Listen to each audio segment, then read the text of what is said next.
हमारे बीच में हमारे सभी कांग्रेस के सम्मानित गण मेरे साथ बैठे हैं। सबसे पहले आप सभी का धन्यवाद करता हूं और समस्त प्रेस वालों का भी मैं बहुत बहुत आभार व्यक्त करता हूं।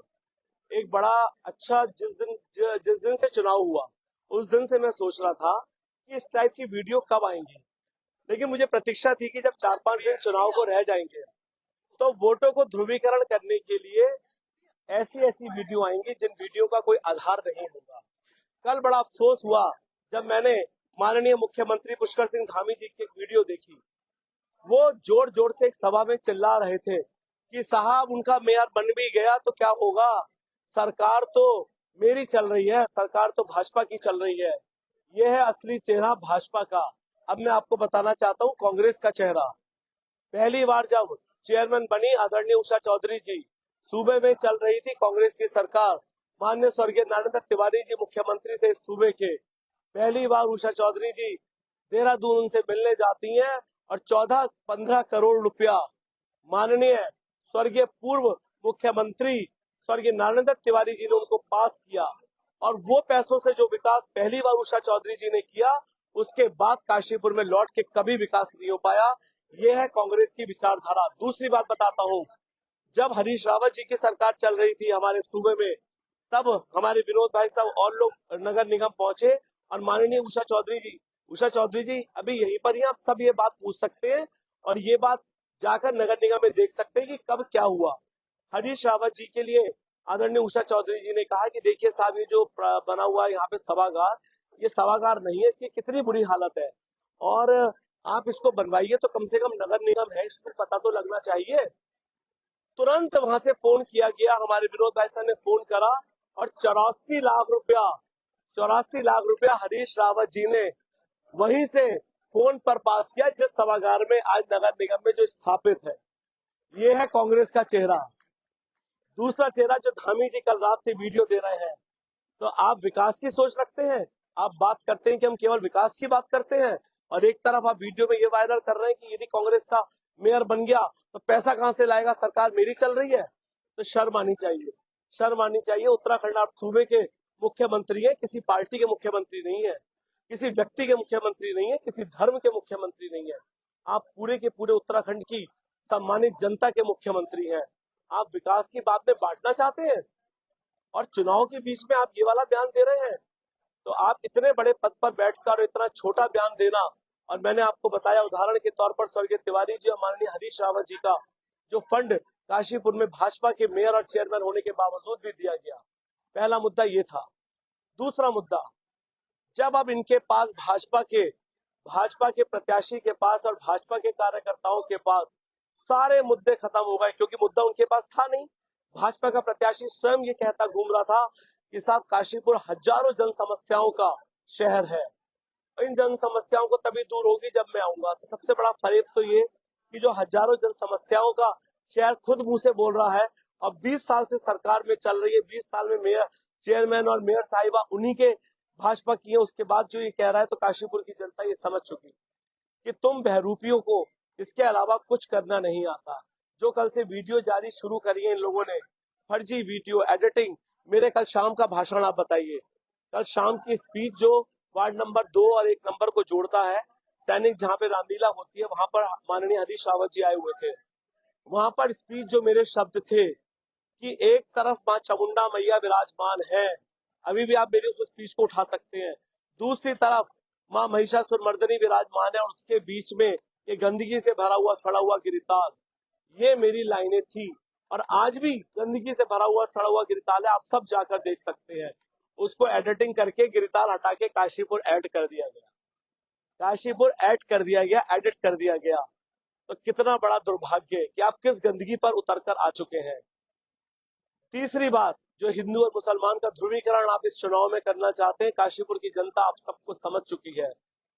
अरे माननीय भाजपा के प्रत्याशी जी, मैं तो आज से 20 साल पहले भी इसी कांग्रेस के झंडे के नीचे रह रहा था, आज भी इस कांग्रेस के झंडे के नीचे हूँ और जब मरूंगा तब भी इस कांग्रेस का झंडा ओढ़ के ही मरूंगा।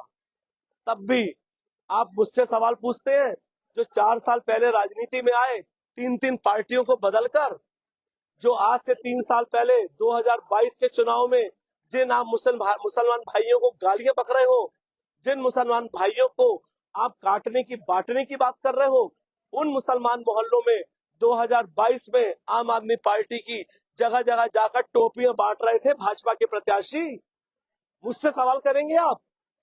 जो दूसरी बातें करते हैं, एक तरफ आप देख लीजिए जो आज चुनाव के मंच पर बसपा के लोग खड़े हैं, एक तरफ पूर्व चेयरमैन शमसुद्दीन जी खड़े हैं, दूसरी तरफ हसीन खान जी खड़े हैं, बीच में स्वयं खड़े हैं। उन भाइयों को बांटने और काटने की बात करते हैं। ये कुछ नहीं, इनके पास मुद्दे खत्म हो चुके हैं, विकास की बात करना खत्म हो चुका है, इसलिए वोटों का ध्रुवीकरण करना चाहते हैं। लेकिन काशीपुर की जनता इस बार किसी भी कीमत पर धर्म और जाति के नाम पर चुनाव नहीं होने देगी। चुनाव इस बार मेरिट पर होगा, चुनाव इस बार विकास पर होगा, चुनाव इस बार जिन रिपोर्ट कार्ड पर होगा कि आपका 20 वर्ष का रिपोर्ट कार्ड क्या है। जब मैं बात करता हूँ विकास की, जब मैं बात करता हूँ टूटी हुई नालियों की, जब मैं बात करता हूँ टूटी हुई सड़कों की, जब मैं बात करता हूँ कि गिरिताल का विनाश कर दिया, जब मैं बात करता हूँ कि 8-8 साल से पुल क्यों नहीं बना, जब मैं बात करता हूँ कि 7 साल पहले जो पुल 7 साल तक बनता रहा और पुल जो बनाया गया उसका ना ओर है ना छोर है, जो नक्शा पास हुआ उस नक्शे को बदल दिया गया, ना कहीं से उतरने लायक है वैसा, ना कहीं से चढ़ने लायक है। जब मैं बात विकास की करता हूँ, बड़े हुए टैक्सेस की करता हूँ, हमारे वाल्मीकि भाइयों का आज तक वहां पे नियमितीकरण क्यों नहीं हुआ, जब मैं बात इसकी करता हूँ तो आप बात करते हैं बांटने काटने की, आप बात हिंदू मुसलमान की करते हैं, आप माँ मनसा देवी मैया का फोटो लगाते हैं, बुलंद शाह बाबा का फोटो लगाते हैं, वीडियो चलाते हैं। किस चुनाव की माननीय मुख्यमंत्री जी वहां से संदेश भेजते हैं केवल ध्रुवीकरण के लिए। 20 वर्ष जो आपने सत्ता पर काशीपुर पर जनता को झूठ बोलकर, जनता को गुमराह करके, जुमले बेचकर, झूठे वादे करके जो आपने 20 साल तक सत्ता पर राज किया, तो जो बहरूपी इस बार चुनाव लड़ रहे हैं उन बहरूपियों का मुखौटे उतर चुके हैं, वो मुखौटे उतर चुके हैं। वो बहरूपिये मेरी ही पार्टी के आदरणीय मनोज जोशी जी को चुनाव लड़ा रहे थे पिछला 2017 का, उसके बाद स्वयं आम आदमी से लड़ रहे थे, आज भाजपा के प्रत्याशी हैं। वो लोग सवाल करते हैं जो कांग्रेस की विचारधारा से और पार्टी के संग जुड़े हुए हैं, वो लोग आरोप लगाते हैं। जो भाजपा के कोषाध्यक्ष है वो आज सुबह आरोप लगा रहे थे कि साहब वो हिंदू मुस्लिम मोहल्लों में रात को क्यों जाते हैं। अरे मैं पूछना चाहता हूँ, क्या जब बुधवार के दिन काशीपुर का बाजार बंद होगा और मुझे चुनाव प्रचार करने जाना होगा तो मैं बुधवार को क्यों जाऊंगा? भाई मैं बृहस्पतिवार को जाऊंगा या मंगलवार को जाऊंगा, जिस दिन मुझे वहां पे व्यापारियों की उपलब्धता होगी। अब आप बात करते हैं रात में जाने की, मैं उसकी बात स्पष्टीकरण देता हूँ। इसलिए रात में जाता हूँ कि मेरे भाई जो मुस्लिम भाई है वो बहुत सारे लोग, कोई फल का कार्य करता है, कोई ठेले का कार्य करता है, कोई खोखा का कार्य करता है, कोई ई रिक्शा का कार्य करता है, सारा दिन वो अपने परिवार को पालने के लिए। और ऐसा नहीं है कि केवल मुस्लिम भाइयों में है, जो हमारे बहुत सारे और भी जो गरीब तबके के लोग हैं वो किसी भी बिरादरी के, केवल मुस्लिम भाइयों की बात नहीं है, वो लोग दिन में छोटे छोटे काम करते हैं, सारा दिन वो लोग अपने कारोबार में व्यस्त रहते हैं। जब वो व्यक्ति अपने कारोबार में व्यस्त रहेगा और मुझे उनसे मिलना है, मुझे प्रचार करना है, तो निश्चित रूप से मैं रात को ही उनके पास जाऊंगा जिससे उनकी उपलब्धता हो पाए। तो ये सारी बातों के जवाब है, जो आरोप लगाए थे वो निराधार है।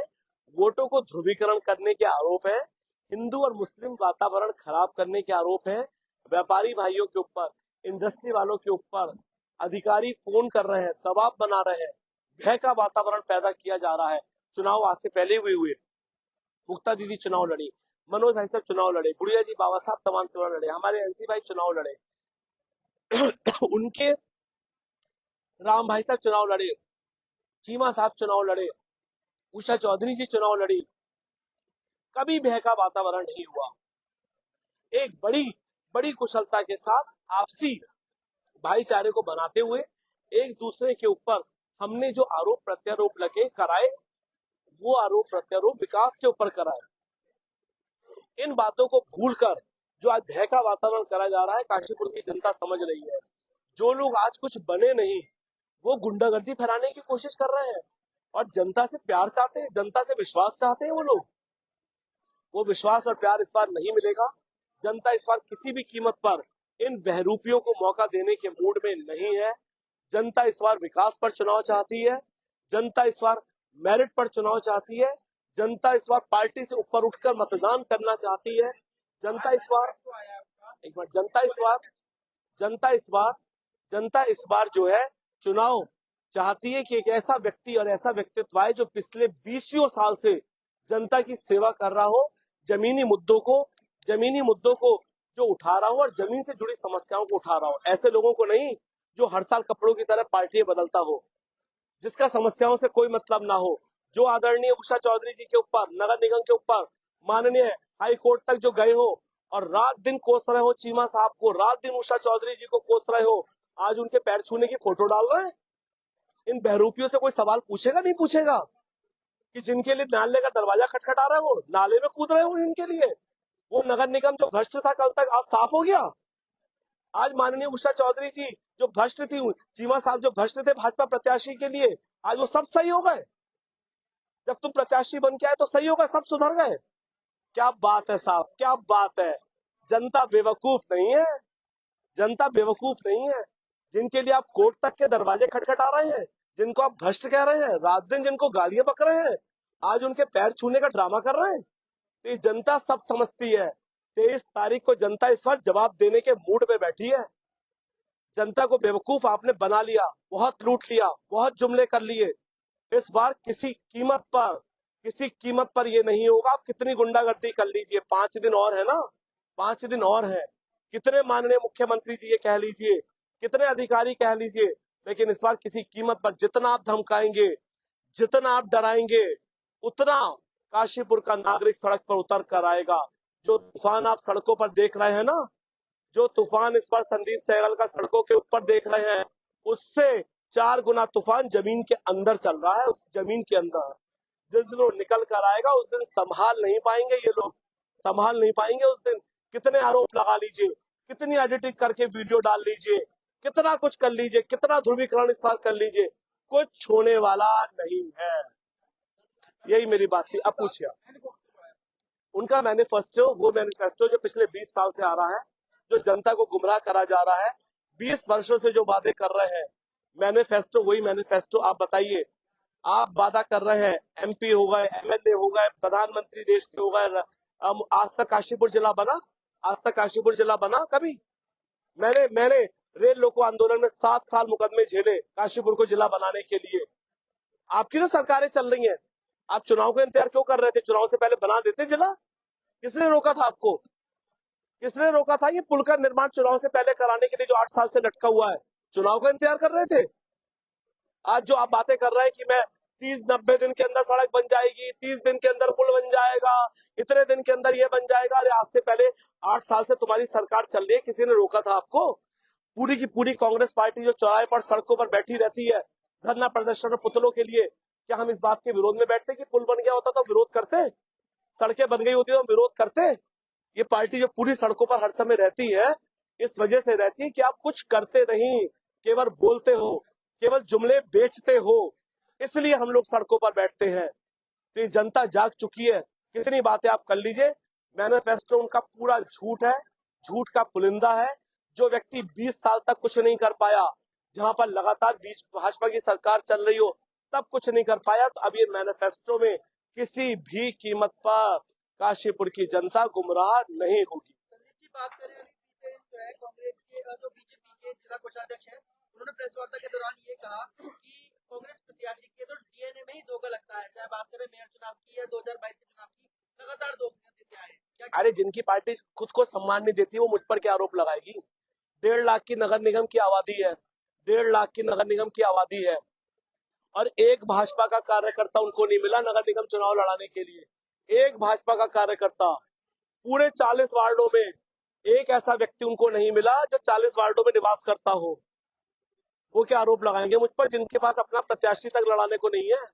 वो क्या आरोप लगाएंगे मुझ पर? उनका ये भी कहना है कि कहीं ना कहीं आप अपना कार्यालय वो छावनी में खोलना चाहते थे, लेकिन 2022 में कोई भीतरघात की उन्होंने बात कही है कि आपने किया, जिसके बाद बाबा साहब ने आपको कार्यालय खोलने की इजाजत भी नहीं दी। ये तो बाबा साहब बताएंगे। बाबा साहब बैठे कि कब ऐसी कोई बात हुई, कब हुआ? अभी तक ऐसी कोई बात नहीं है, और मुझे लगता है भाई का ऑफिस है वो ज्यादा अच्छी लोकेशन पे है, हमें रोकने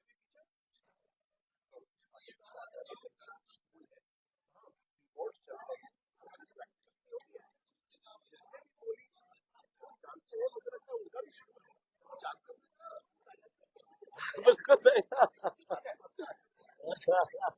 साथ ही बात करें जुम्मे की छुट्टी को लेकर भी लगा कि कहीं ना कहीं जिस तरीके से आपने बहुसंख्यक इलाकों में भी अल्पसंख्यकों को टिकट दिया है, जुम्मे की छुट्टी करवाना चाहते बहुत बढ़िया पॉइंट है भैया, एक और ले लीजिए, ये पॉइंट रह गया था, एक पॉइंट और बहुत बढ़िया, ये पॉइंट रह गया था, वैसे छूट गया था भाई, एक बार और चला दिए विकास भाई। ये तो इस समय आप अरे बहुत बढ़िया पॉइंट है, ये तो लाइव है, मैं बहुत बढ़िया, ये क्वेश्चन फिर से पूछिए आप। बात करें, उनका कहना है कि कहीं ना कहीं बहुसंख्यक इलाकों में आपने अल्पसंख्यकों को टिकट दिया है और कहीं ना कहीं ऐसे नेताओं के साथ निगम कैप्चर कराने की तैयारी है। अरे साहब, मैं ये पूछना चाहता हूँ कि जो बात ये करते हैं कि हम मुस्लिम को नफरत करते हैं, हम सब हिंदूवादी पार्टी हैं, हम सब हिंदू राष्ट्र बनाना चाहते हैं, हम सब सनातनी हैं, हम सब ये हैं, मैं उनसे पूछना चाहता हूँ कि उन्होंने मुस्लिमों को पार्षदों का टिकट क्यों दिया, क्यों दिया? इसका जवाब तो कोई पूछे। मैं तो सारे धर्म जातियों को लेकर चलती है कांग्रेस पार्टी, और हमने वो काम किया, हमने एससी को भी दिया, ओबीसी को भी दिया, अल्पसंख्यक को भी दिया, बहुसंख्यक को भी दिया। उन्होंने क्यों दिया? जो नफरत करते हैं मुस्लिम भाइयों से, उन्होंने टिकट क्यों दिया? 6 टिकट दिए साहब, 6 टिकट मुस्लिम भाइयों को, उन्होंने क्यों दिया? केवल ध्रुवीकरण करने के लिए? ये सवाल जरूर पूछिए उनसे, ऊपर ऊपर राष्ट्रीय नेतृत्व तक पूछिए कि जो ध्रुवीकरण करते हैं, कटेंगे बटेंगे नारा लगाते हैं, उन्होंने मुस्लिम भाइयों को पार्षद का टिकट क्यों दिया? ये पूछिए आप उनसे जाके।